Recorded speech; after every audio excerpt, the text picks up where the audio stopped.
Electrical circuit troubleshooting. So troubleshooting is the diagnosis of a malfunctioning electrical circuit or circuits in an electromechanical system. So we have a device and it was working at some time and it's not working the way we intended and it has a fault with it. And we're going to go troubleshooting. Troubleshooting is a three-step process. It's step one is a process thinking portion of the troubleshooting process. Then it's developing knowledge of the circuit or the entire system that goes with the electrical circuit.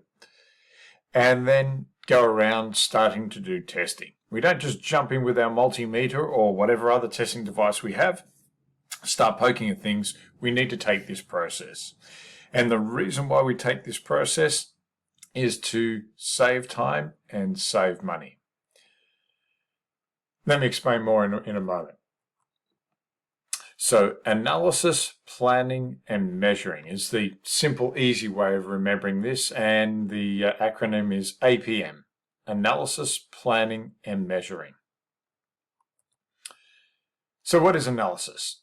Analysis is the clues or the symptoms of the failure. What was it that is not working, and why is it not working now, and what are the symptoms of it? We want to try and separate any confusion between a problem that could be electrical or a problem that could be something mechanical. So we've got to try and isolate. We're trying to work out what is the problem, where did it actually originate? So what do we see, and where is the actual problem coming from can sometimes be two different items. The analysis can begin by determining the answer to some certain questions. Did the circuit ever work? So if you're developing a new circuit, that's a little difficult, but more often than not, we're dealing with something that has previously worked and has stopped working. And now we're looking to see why. So has the circuit ever worked? Yep, it has. If the circuit once worked, under what conditions did it fail? So there could be a myriad of reasons why a circuit stopped working or why it did fail in the way it did. So it might have been simply a circuit breaker or a fuse that has failed. And they can fail with age and with cycles and with use. It's just like anything, they begin to age. So it could be just as something as it got old and it failed. Remember, they're one of the weakest links in our electrical circuit. And they're also one of the most easy things to check. So it's always well worth double checking a circuit breaker or a fuse. But maybe the circuit breaker or the fuse failed because there was too much current needed to be drawn by, let's say, an electric motor. There was excessive current because there was excessive load. Why was there excessive load? So one thing builds onto another, and we might find the excessive load was the machine was designed to carry 100 pounds and somebody put 120 pounds on there. It was too heavy, therefore the motor had to draw more current to try and lift the load. It was more than what it was designed for, and our circuit breaker failed. That could be, an example. Under what conditions did it fail? We overloaded it, that's why it failed. Or maybe we haven't lubricated it, and there was too much friction, and that's why it failed. So any of the above reasons. And they're just some examples of what could be many reasons. And what are the symptoms of the failure? So in this case, we could be looking at the circuit breaker. We could have noticed that the machine sounded like it was struggling. We may notice that the motor is excessively hot. Maybe we only had a light load on there, and yet the motor really didn't seem to be working correctly. So there could be a fault with the motor. So there's, once again, a myriad of different situations. It could be a fault with the switch in the mechanism.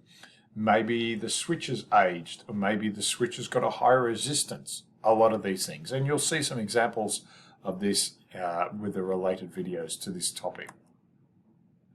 And now we're listing out what are the probable causes for the failure. So normally some obvious things come to mind, but we don't want to eliminate things before we've tested to see if they're not probable. So we might look at something and go, the chances of that happening are so remote, but there's a chance of it happening. So we want to try and build a priority as to what are the probable causes for the failure. Now, clearly, if we look at the mechanism and we've got 150 pounds on it and it was meant to be 100 pounds, hey, that could be your first red light to the situation. All right, planning. So after analysing and going through all the clues that we've got, we need to formulate a bit of a logical plan of attack, and this saves time and money using this proper planning, as I previously mentioned. So what we need to do is understand what the big picture is. We think we know how this system works, but let's go back to some drawings, some diagrams, or any other information that comes with the item to be able to work out how the circuit actually works. Once we've got that information, we can then be a little more informed. Many of the time, it's simply go, this should just be a simple switch that operates this. And when you go and look at the manual, you go, it's not as simple as that. There's something else in the middle.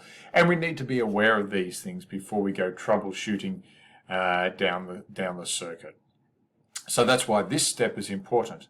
Because if you start doing some randomized troubleshooting and you don't understand what is in the middle of the circuit, or how it actually works, or the switch is actually a switch to a relay, and therefore the power circuit for the motor is a separate circuit again. If we don't look at this information, we will never know. So it saves a lot of time when you're troubleshooting a circuit. And then the good thing about a drawing, and the good thing about now you have more knowledge of the circuit, you can now even pencil in ideas on the circuit as to what voltage you would expect to see, or what resistance you would expect if you pulled that item out and measured it. Maybe you can even break into the electrical circuit and measure the current draw, because you may already know what the expected current draw may be. And you can measure that with your multimeter. So, get a schematic, draw out what you think. And now we're at the stage where we can start jumping in with our digital multimeter and start probing the circuit to analyze what is happening. Using your plan to go down and isolate things in a circuit. Now, an interesting thing when we're troubleshooting an electromechanical circuit, it is not unusual that we have more than one fault, or maybe the first fault propagates a secondary fault.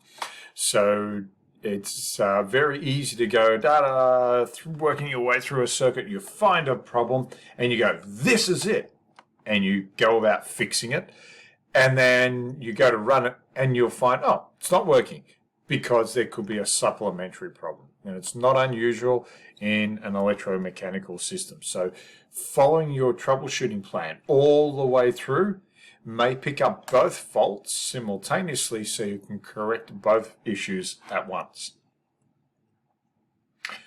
When we're making measurements, we usually want to confirm the direction you're taking. It will actually solve the problem. So yes, don't fall down the rabbit warren of just chasing one fault or chasing the first fault that you get to. Make sure you follow your planning and isolate all sections of the mechanical design. As I said, it may lead you in a new direction. You may think that the fuse blew and that was the problem, but the actual problem was it was overloaded, or the motor was old, or there was some other issues in the circuit that caused the fuse to blow. It may not just be the fuse by itself.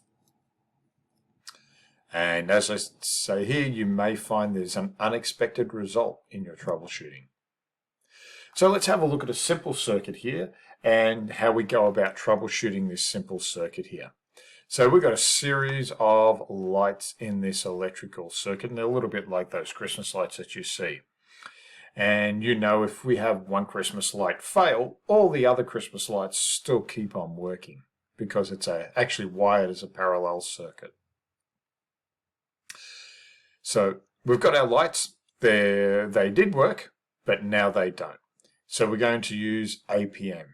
Now, I'm wanting you to use this analysis, planning, and measurement process because even though it's a simple circuit, even though you can see everything in front of you in this diagram, I want you to practice using this because in a real life situation, when you end up with a squiggly, wiry mess and your Christmas lights are not working, it's not as clear as what you've seen on the screen. And we've all experienced that in class, in the lab. I've drawn a circuit on the whiteboard, but then when we've made it on the trainer, it looks nothing like that. And it's very true of many things we do in electrical work.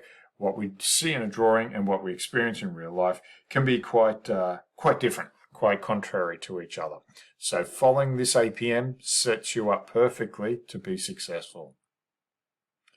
Has the circuit ever worked? Yes, it did, but now it doesn't. If the circuit once worked, under what conditions did it fail? I ran the lawnmower over the lead. It was working, and now something else is not working. Any other symptoms of the failure? Was it plugged in? I thought it was plugged. Did it have a switch in the wire?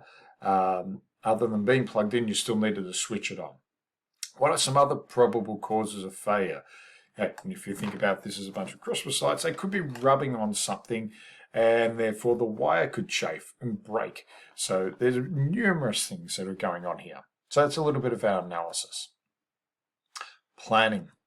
So review the circuit diagram, schematics and drawings, and if possible, maybe you want to print it out or draw out a version of the drawing on a piece of paper so you can plan out what you're going to measure and where you're going to measure it.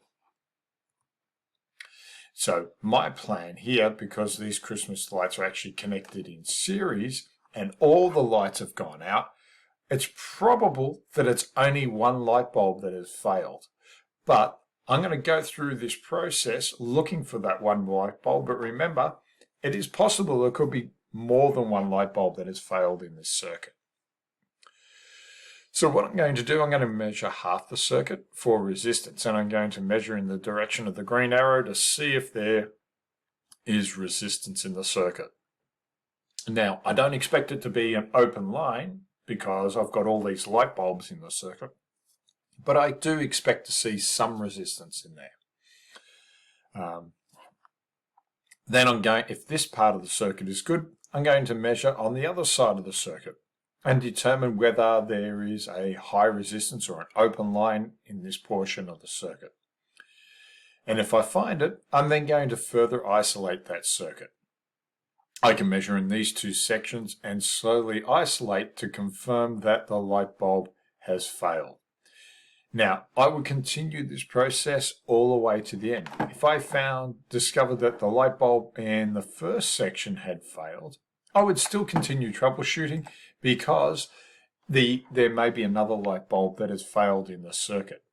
So just replacing one light bulb wouldn't fix it, but if I continue to troubleshoot, it would be easy to do to isolate the second failure point.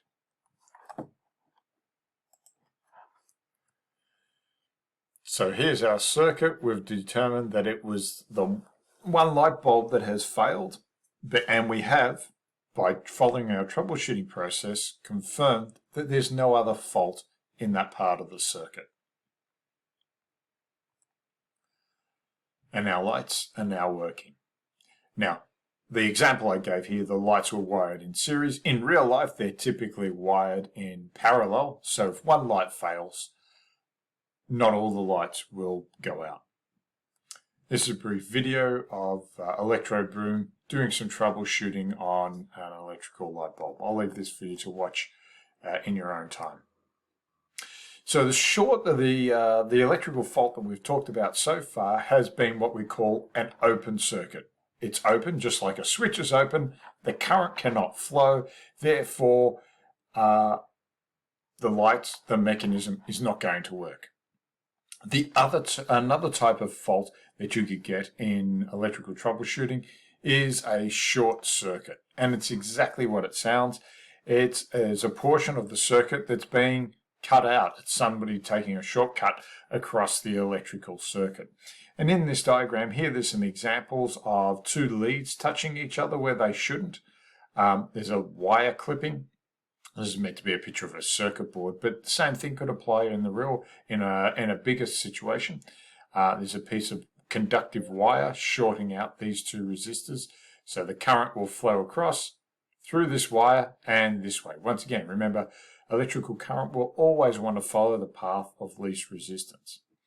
Here, there is some solder on the circuit board that is slopped over and is shorting, giving a shortcut for between these two yellow paths for the electrical current to flow in. And in situations like this, we typically see a high current flow throughout the circuit, higher than normal, just because we've got less resistance in the circuit. Here's a drawing of a circuit just to prove to you what I'm saying here. So the diagram you see on the left, we've done the math on our circuit. We know the total resistance, we know the voltage, we can determine what is the current flow, and then we've measured it using our digital multimeter. And we've got 1 amp, and it correlates with what we calculated. The same circuit's on the right, except we have an electrical short. And now when we look at our ammeter, we've got more current flowing through it because we've got less total resistance. And in this case, then we've done the math in reverse and found that we've only got 28 ohms of resistance in the circuit. So it might be possible to even calculate where the short may be. Once again, you can determine we've got a short, we've got excessive current going through the circuit, and therefore you can then start breaking down the circuit into smaller portions to measure resistance. We're doing that safely. We're always going to turn off power. We're going to measure for shorts in the circuit by measuring resistance, so we need to break down the circuit, open the circuit into individual circuit in sections. The other type of issue that we may come across, and we did a little bit of this with electrical switches, is we can get high resistance situations, typical of switches and so on, where we will have continuity and we should have essentially 0 ohms of resistance, but we have a high level of resistance. But normally in electrical troubleshooting, apart from switches, we either have shorts or we have an open circuit, and that's what you've seen here.